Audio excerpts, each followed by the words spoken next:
நான் new Perungalathur sir.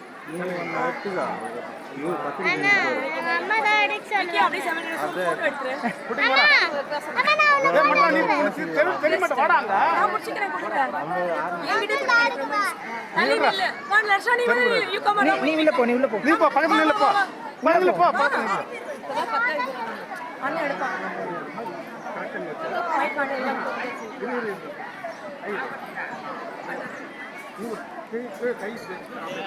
என்ன மட்டும் பாரு.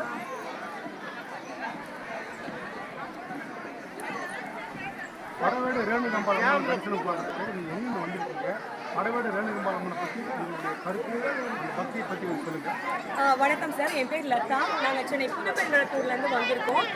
எங்களுடைய முன்னோர்கள் காலகாலமாக வழிபட்டு வருகிற எங்களுடைய குலதெய்வம் ஸ்ரீ ரேணுகா பரமேஸ்வரி அம்மன் திருக்கோயில் தான். இந்த திருக்கோயிலில் வந்து நிறைய சிறப்புகள் இருக்கு. எல்லாத்துக்கும் மேலே குலதெய்வ வழிபாடு அப்படின்றது நம்மளுடைய முன்னோர்கள் காலத்துலேருந்து தொடர்ந்து நடைபெற்று கொண்டே வந்துட்டு இருக்கு. குலதெய்வ வழிபாடும் நிச்சயமா நம்மளுடைய வாழ்க்கையில ஒரு பெரிய நல்ல வெற்றிகளை ஆசீர்வாதங்களை அள்ளி கொடுக்கும் அப்படின்றது தான். இந்த தை மாதம் நாங்கள் எல்லாருமே வந்து இந்த கோயிலுக்காக வந்திருக்கோம். வந்து பொங்கல் வைப்போம். தை மாதம் மட்டும் இல்லை, எல்லா தினங்களிலுமே நம்ம தினமுமே குலதெய்வத்தை வழிபட்டு நாம தொடங்கும் போது எல்லா செயல்களுமே வெற்றி அடையும். ரேணுகாம்பாள் அம்மன் ஆலயத்துக்கு எந்த மாதிரியான வழிபாடு செய்கிறீங்க? உங்களுடைய வழிபாடு நேர்த்திக்கடன் எப்படி இருக்கு?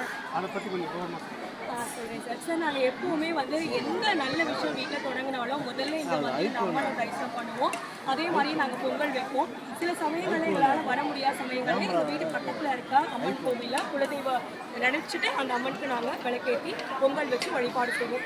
எந்த ஒரு நல்ல விஷயம் நம்ம ஆரம்பிக்கிறதா இருந்தாலும், எந்த ஒரு தொழில் தொடங்குறதா இருந்தாலும், வீட்டு சுபகாரியங்கள் நடக்கிறதா இருந்தாலும், எதுவாக இருந்தாலும் நம்ம குலதெய்வத்தை நினைச்சு ஸ்ரீ ரேணுகா பரமேஸ்வரி வழிபாடு பண்ணி நம்ம தொடங்கும் போது நிச்சயமாக விஷயம்